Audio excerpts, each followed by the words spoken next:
जय हिंद बच्चों, मैं लाला जगदीश प्रसाद सरस्वती विद्या मंदिर इंटर कॉलेज मुजफ्फरनगर से जीव विज्ञान प्रवक्ता डॉक्टर वंदना शर्मा। बच्चों, हमने लास्ट वीडियो में chapter body fluids and circulation class 11th का बहुत ही इम्पॉर्टेंट एक लेसन है वो स्टार्ट किया था, जिसमें हमने ब्लड सर्कुलेटरी सिस्टम के क्या मेन कंपोनेंट्स हैं उसके बारे में पढ़ा था, जैसे कि heart, blood and blood vessels. अब इस वीडियो में उसी चैप्टर को आगे कंटिन्यू करते हुए आज हम हमारे शरीर में ये ब्लड सर्कुलेशन की क्रियाविधि क्या है, रुधिर का परिसंचरण कैसे होता है वो पढ़ेंगे।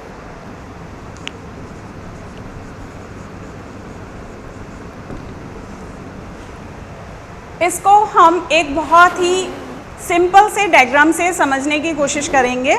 ईजीएस्ट वे में हम कैसे पूरी मैकेनिज़्म को समझ सकते हैं, उसके लिए बहुत आसान सिंपल सा एक डायग्राम है, उसको समझते हुए हम पूरी क्रियाविधि को जान पाएंगे। जैसे कि स्ट्रक्चर में हमने पढ़ा था कि मनुष्य का हृदय 4 चैम्बर में डिवाइड होता है, 4 कक्ष होते हैं। केवल लीनियर डायग्राम बना रही हूँ, स्ट्रक्चर कैसा होता है वो हमने प्रीवियस वीडियो में पढ़ा।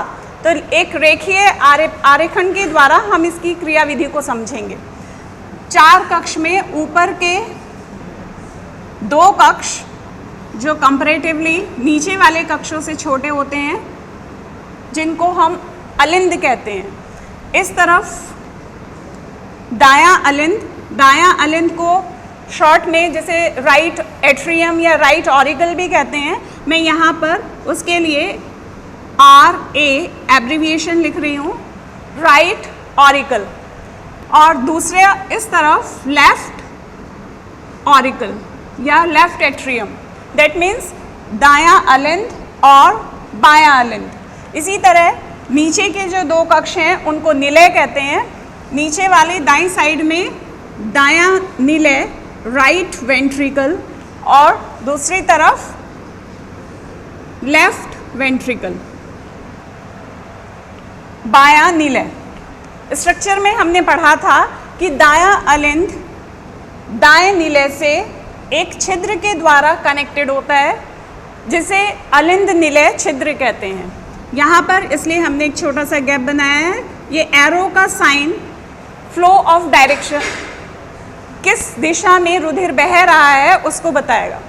तो दायां अलिंद से दाएं निलय में आने के लिए जो छिद्र है, जिस पर हमने पढ़ा था ट्राइकस्पिड कपाट होती है, वॉल्व होता है, जो ब्लड को दाएं अलिंद से दाएं निलय में आने देता है, विपरीत दिशा में नहीं जाने देता है। इसी तरह बाएं अलिंद और बाएं निलय के बीच में भी एक छिद्र होता है, अलिंद निलय छिद्र, जिस पर मिट्रल वॉल्व या बायकस्पिड वॉल्व हमने पढ़ा था, जो रुधिर को बाएं अलिंद से बाएं निलय में आने देता है। ये हमने एक डायग्राम के द्वारा हार्ट के स्ट्रक्चर में पहले पढ़ा है। अब इसी से संबंधित हार्ट के ये डिफरेंट पार्ट्स हैं। उसके अलावा ब्लड सर्कुलेशन होता है बॉडी के डिफरेंट पार्ट्स से हार्ट की ओर, और वो कैसे ब्लड को प्यूरिफाई करते हुए, ऑक्सीजनेट करते हुए पहुंचते हैं, ये पढ़ेंगे। लीनियर डायग्राम में मैं सिर्फ एक पार्ट बना रही हूँ, बॉडी के डिफरेंट पार्ट सारे एक साथ ना बनाकर। यहाँ पर हमने एक बॉक्स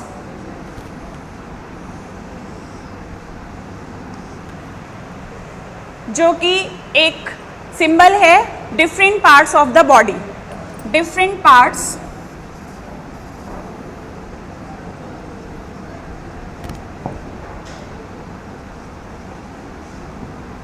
ऑफ द बॉडी। शरीर के प्रत्येक भाग से, कल हमने संरचना में पढ़ा था, प्रीवियस वीडियो में हमने क्या पढ़ा था कि शरीर के प्रत्येक कोशिका से रुधिर कलेक्ट होता है और महाशिराओं के द्वारा अग्र और पश्च महाशिराएं, जिसे इंफीरियर और सुपीरियर वेना केवा हमने कहा था, उनके जरिए ये दाएं अलिंद में पहुंचता है। तो शरीर के सभी भागों से रुधिर विभिन्न शिराओं के माध्यम से अंत में अग्र और पश्च महाशिरा में अग्र और पश्च महाशिरा में पहुंचकर दाएं अलिंद में इसको पहुंचाता है।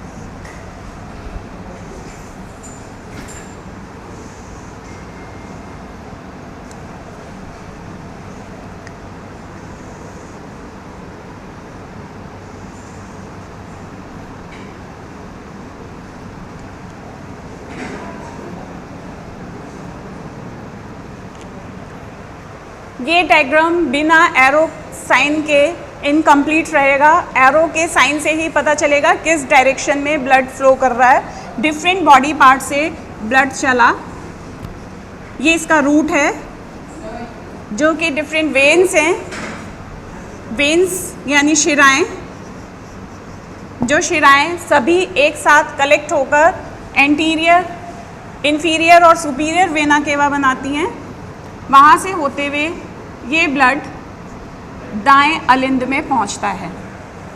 क्योंकि बॉडी के डिफरेंट पार्ट से ब्लड आ रहा है तो इस ब्लड में, इससे पहले हमने रेस्पिरेशन में पढ़ा है कि सभी कोशिकाओं में रेस्पिरेशन के फलस्वरूप जो श्वसन की क्रिया होती है, श्वसन के फलस्वरूप कार्बन डाइऑक्साइड का निर्माण होता है। ये कार्बन डाइऑक्साइड ब्लड में आती है। सभी कोशिकाओं से ब्लड उस CO2 को ग्रहण करता है और ये CO2 युक्त ब्लड, जो कि इम्प्योर ब्लड जिसे हम कहते हैं, CO2 युक्त या डीऑक्सीजनेटेड ब्लड हम इसे कह सकते हैं, ये सारा ब्लड डिफरेंट बॉडी पार्ट से इसके अंदर, यानी कि डीऑक्सीजनेटेड ब्लड मतलब इम्प्योर ब्लड, ये ब्लड लेकर हार्ट में पहुंचेगा। क्योंकि हार्ट में रुधिर लाने वाली ब्लड वेसल्स हैं, उनको हम वेन्स कहते हैं, ये भी हम ऑलरेडी पढ़ चुके हैं। और वेन्स में डीऑक्सीजनेटेड ब्लड है, ये हम एक डिफरेंस में याद करेंगे। तो ये ब्लड सीधे दाएं अलिंद में इंफीरियर और सुपीरियर वेना केवा के द्वारा पहुंचा। अब इसके बाद यहाँ से अलिंद निलय छिद्र के द्वारा, यहाँ एरो का साइन बताता है कि अलिंद निलय छिद्र के द्वारा दाएं अलिंद से यह रुधिर दाएं निलय में पहुँचता है। दाएं निलय में हमने स्ट्रक्चर में पढ़ा है कि फेफड़ों को, लंग्स की ओर को जाने वाली धमनियाँ होती हैं, जो रुधिर को हृदय से लेकर जाती हैं, उनको धमनियाँ कहते हैं। तो यहाँ से जो रुधिर को आगे लेकर जाएगी उसको धमनी कहेंगे, लेकिन वो फेफड़ों की तरफ जा रही है, लंग्स की ओर जा रही है, तो इससे निकलने वाली धमनी को फुफ्फुसीय धमनी या पल्मोनरी धमनी कहते हैं। यहाँ से ये रुधिर को फेफड़ों में पहुँचाता है। फुफ्फुसीय धमनी के द्वारा रुधिर लंग्स में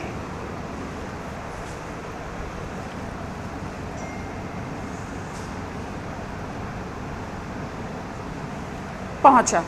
अब इसमें भी हमें डायरेक्शन दिखानी होगी। दाएं अलिंद से, दाएं निलय से ये रुधिर पल्मोनरी धमनी के द्वारा फेफड़ों में जाने वाली धमनी को पल्मोनरी आर्टरी या फुफ्फुसीय धमनी कहते हैं, उसके द्वारा यह रुधिर, ये ओवरलैप हो रहा है तो हम यहाँ पर इसको इस तरह से मार्ग को दिखाते हुए बनाएंगे। अब ये पल्मोनरी धमनी से रुधिर फेफड़ों में पहुंचा, ये हैं लंग्स, मीन्स फेफड़े। रेस्पिरेशन में हमने ये पढ़ा है कि फेफड़ों में जो वायु कूपिकाएँ होती हैं उसकी सरफेस से गैसियस एक्सचेंज होता है। जब हम सांस लेते हैं तो उसमें वायु में उपस्थित, जो वायु फेफड़ों में पहुंचती है, वहाँ पर वायु कूपिकाओं में लास्ट में पहुँचने पर वायु में उपस्थित ऑक्सीजन जो है वो ब्लड में पहुँच जाती है, और ब्लड जो ये सारी CO2 को, कार्बन डाइऑक्साइड को लेकर फेफड़ों में पहुँचा है, और ये सारी CO2 फेफड़ों में वायु कूपिकाओं में पहुँचा देता है। तो जब हम सांस छोड़ते हैं श्वसन की क्रिया में, तो जब एक्सहेल करते हैं तो वहाँ पहुँची हुई ये CO2 सांस के जरिए बाहर निष्कासित हो जाती है। तो जब ये CO2 युक्त रुधिर फेफड़ों में पहुंचा तो फेफड़ों में गैस का आदान प्रदान होगा, फेफड़ों में बाहर की वायु से अंदर प्रवेश की गई ऑक्सीजन रुधिर में आ जाती है और रुधिर इसमें उपस्थित अपने रुधिर वाहिनियों में कैपिलरीज में जो CO2 है उसको फेफड़ों को दे देता है और फेफड़े सांस के जरिए CO2 को बाहर निकाल देते हैं। तो जब फेफड़ों से लंग्स से वापस रुधिर बाहर आता है तो वो ऑक्सीजनेटेड रुधिर होता है। ऑक्सीजनेटेड क्यों होगा? ऑक्सीजनेटेड यानी ऑक्सीजन युक्त रुधिर, क्योंकि उसने रुधिर में जो CO2 थी वो फेफड़ों को दे दी है और बदले में फेफड़ों में जो ऑक्सीजन थी वो ब्लड में आ गई। तो अब ब्लड प्योर हो जाता है, शुद्ध हो जाता है, ऑक्सीजन युक्त हो जाता है। ये ऑक्सीजन युक्त रुधिर, क्योंकि अब ये रुधिर हृदय में पहुंच रहा है तो शिराओं के द्वारा आएगा, लेकिन शुद्ध रुधिर, शिराओं में हमने पढ़ा था कि शिराओं में अशुद्ध रुधिर होता है, लेकिन फेफड़ों से जो शिरा आती है उसमें ये शुद्ध रुधिर, एरो से साइन मार्क डायरेक्शन दिखाते हुए यहाँ दिखाएंगे, शुद्ध रुधिर फेफड़ों में पहुँचता है। फेफड़ों से रुधिर को हृदय में लाने वाली शिरा को पल्मोनरी वेन्स,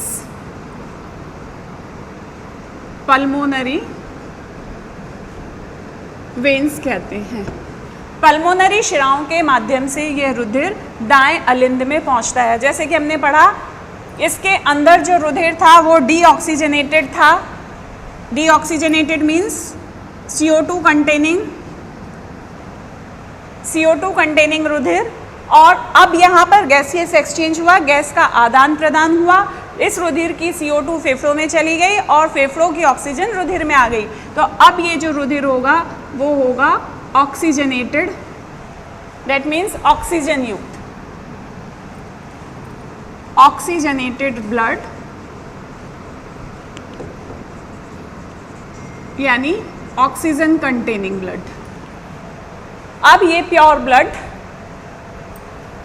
बाएं अलिंद में पहुंचने के बाद बाएं अलिंद निलय छिद्र से बाएं निलय में, लेफ्ट ऑरिकल से लेफ्ट वेंट्रिकल में पहुंचता है।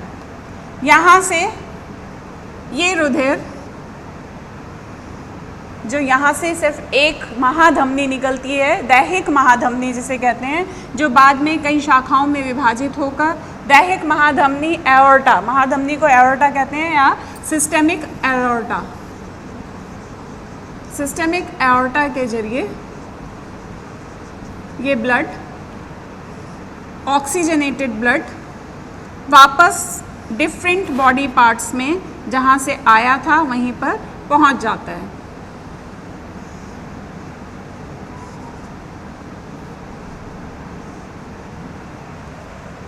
ये पूरा ब्लड सर्कुलेशन का मैकेनिज्म है, जैसे अब कंटिन्यूटी में फिर से हम एक बार देखेंगे। शरीर के सभी भागों से जो रुधिर पहुंच रहा है वो अशुद्ध रुधिर है। तो इस रुधिर को हम जब यहाँ से इसका निष्कासन होता है तो ये अलग कलर में हम इसको बनाएंगे, क्योंकि ये इम्प्योर है। एक बात मैं आपको बताना चाहूँगी, हमारा रेस्पिरेटरी पिगमेंट, ब्लड में जो पिगमेंट होता है वो हीमोग्लोबिन होता है, और जब वो हीमोग्लोबिन का कलर पर्पल होता है, लेकिन जब वो ऑक्सीजन से जुड़ता है तो वो ब्राइट रेड कलर का हो जाता है। तो जब रुधिर अशुद्ध होता है उस वक्त तो वो इम्प्योर बैंगनी से रंग का शिराओं में दिखाई देता है, लेकिन जब वो उसी रुधिर में ऑक्सीजन जुड़ जाती है हीमोग्लोबिन के साथ तो ब्राइट रेड कलर का दिखाई देता है। तो इम्प्योर ब्लड को हम ब्लू कलर से यहाँ पर शो करेंगे। जब डिफरेंट बॉडी पार्ट से ब्लड निष्कासित होता है तो वो CO2 युक्त होता है, इम्प्योर होता है, अशुद्ध होता है। तो यहाँ पर हमने आधा बॉक्स ब्लू कलर का बनाया। ये पूरा मार्ग ब्लू कलर वाले ब्लड का होगा, इसमें हम पूरा ब्लू कलर फिल कर देंगे, जिससे ये पता चलता है कि जहाँ ब्लू कलर है वो इम्प्योर ब्लड कंटेनिंग पार्ट है, ये इम्प्योर ब्लड है, अशुद्ध रुधिर है, CO2 युक्त रुधिर है। यहाँ पर हृदय के दाईं ओर अशुद्ध रुधिर, पूरे दाएं हिस्से में अशुद्ध CO2 कंटेनिंग ब्लड होगा। जब ये यहाँ से निष्कासित होगा तो भी अशुद्ध होगा, और यहाँ से पहुँचते हुए जब वो फेफड़ों में पहुँचेगा तो फेफड़ों में एंट्री के वक्त वो अशुद्ध होता है, लेकिन जब वो वहाँ से निष्कासित होगा तो वो CO2 को फेफड़ों को दे चुका होगा और अब रुधिर में CO2 आ गई है, तो वो CO2 को लेकर जब निकलता है तो वो ब्राइट रेड कलर का होगा। इस पूरे हाफ हिस्से में पूरा शुद्ध रुधिर होगा, ऑक्सीजन युक्त होगा। लंग्स से ये फिर पूरे इस हिस्से में पहुंचेगा। अब हम इसे दोबारा से समझते हैं। डिफरेंट बॉडी पार्ट से अशुद्ध CO2 युक्त रुधिर विभिन्न शिराओं के द्वारा और अंत में अग्र और पश्च महाशिरा सुपीरियर और इंफीरियर वेना केवा के द्वारा दाएं अलिंद में पहुंचता है।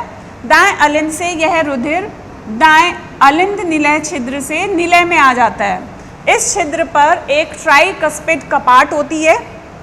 ये कपाट ट्राइकस्पिड वॉल्व रुधिर को अलिंद से निलय में तो आने देता है, लेकिन निलय से विपरीत दिशा में नहीं जाने देता है। अब ये दाएं निलय से रुधिर पल्मोनरी धमनी के द्वारा फेफड़ों में पहुंचता है। फेफड़ों में गैसियस एक्सचेंज होता है। इसमें CO2 की जो अशुद्धि है वो निष्कासित होकर फेफड़ों में चली जाती है और उसके बदले में ऑक्सीजन ब्लड में आ जाता है। अब ये ऑक्सीजन युक्त रुधिर, ऑक्सीजनेटेड ब्लड, प्योर यानी कि ऑक्सीजनेटेड ब्लड मतलब ये प्योर ब्लड है, शुद्ध रुधिर है।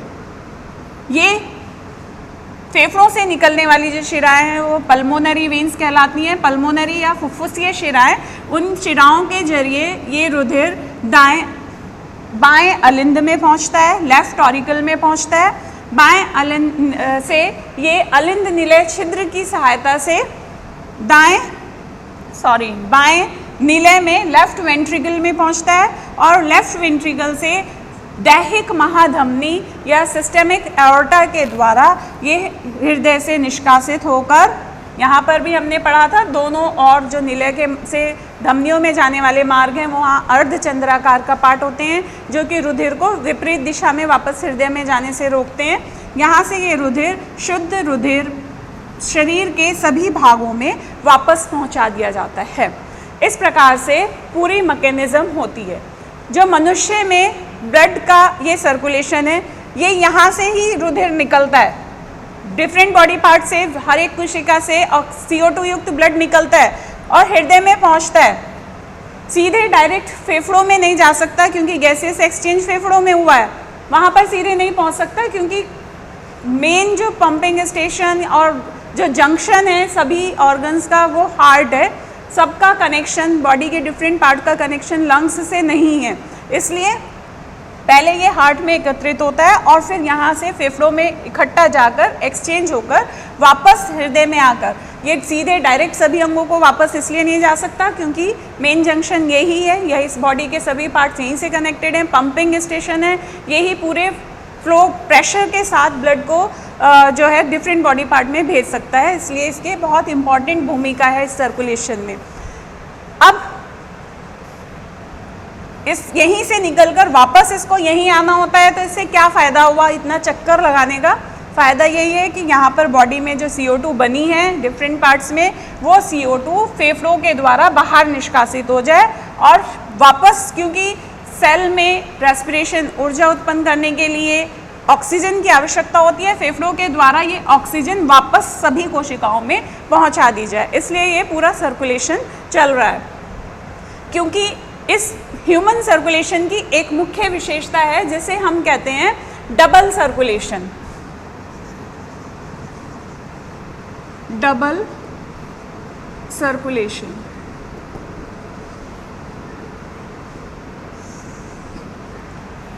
डबल सर्कुलेशन क्या है? क्योंकि पूरा रुधिर हृदय में 2 बार आता है। पहले कैसे? डिफरेंट बॉडी पार्ट से हार्ट में पहुंचता है और हार्ट से वापस डिफरेंट बॉडी पार्ट्स में पहुंचता है। तो इस प्रकार एक चक्कर उसी रुधिर का बॉडी पार्ट से हार्ट में और हार्ट से वापस बॉडी पार्ट में, जिसको सिस्टेमिक सर्कुलेशन कहते हैं। डबल सर्कुलेशन के 2 पार्ट्स हैं, सिस्टेमिक सर्कुलेशन। सिस्टेमिक सर्कुलेशन कैसे होता है?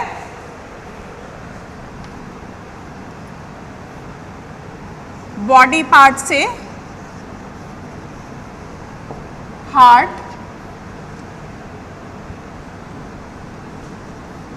और हार्ट से वापस बॉडी पार्ट्स में। दूसरा जो सर्कुलेशन है उसको पल्मोनरी सर्कुलेशन कहते हैं।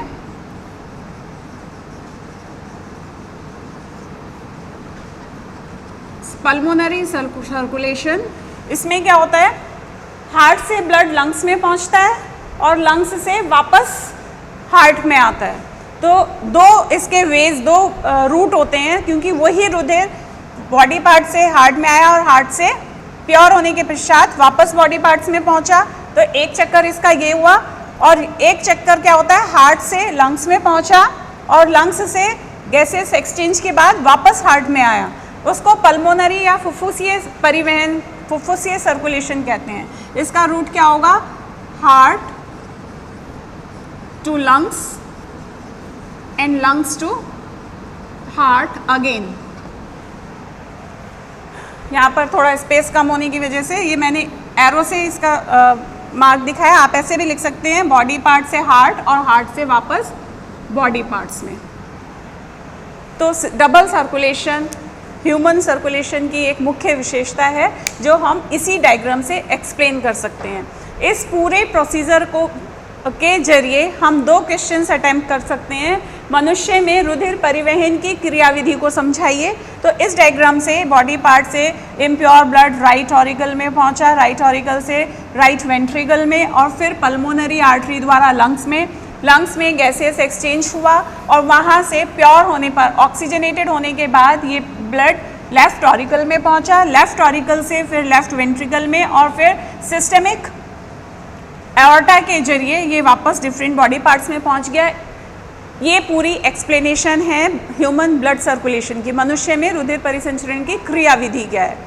अब दूसरा क्वेश्चन, दोहरा परिवहन या डबल सर्कुलेशन से आप क्या समझते हैं, इसको समझाइए। तो सेम यही डायग्राम के साथ हम उसे समझा सकते हैं, क्योंकि मनुष्य में रुधिर हार्ट में 2 बार डिफरेंट मार्क्स से पहुंचता है, इसलिए ये मैकेनिज्म डबल सर्कुलेशन कहलाती है। पहला सिस्टेमिक सर्कुलेशन है जिसमें डिफरेंट बॉडी पार्ट से रुधिर हार्ट में पहुंचता है और हार्ट से वापस बॉडी पार्ट्स में आ जाता है। और दूसरा पल्मोनरी सर्कुलेशन जिसमें फुफ्फुसीय सर्कुलेशन, इसको सिस्टेमिक को दैहिक परिवहन भी कह सकते हैं और इसको फुफ्फुसीय, इसमें हार्ट से रुधिर फेफड़ों में पहुंचता है और लंग्स से फेफड़ों से वापस हार्ट में आता है, हार्ट से लंग्स में और लंग्स से हार्ट में। तो इस तरह दो हम क्वेश्चंस को सेम डायग्राम से एक्सप्लेन कर सकते हैं। That's about the mechanism of blood circulation in man. Thank you.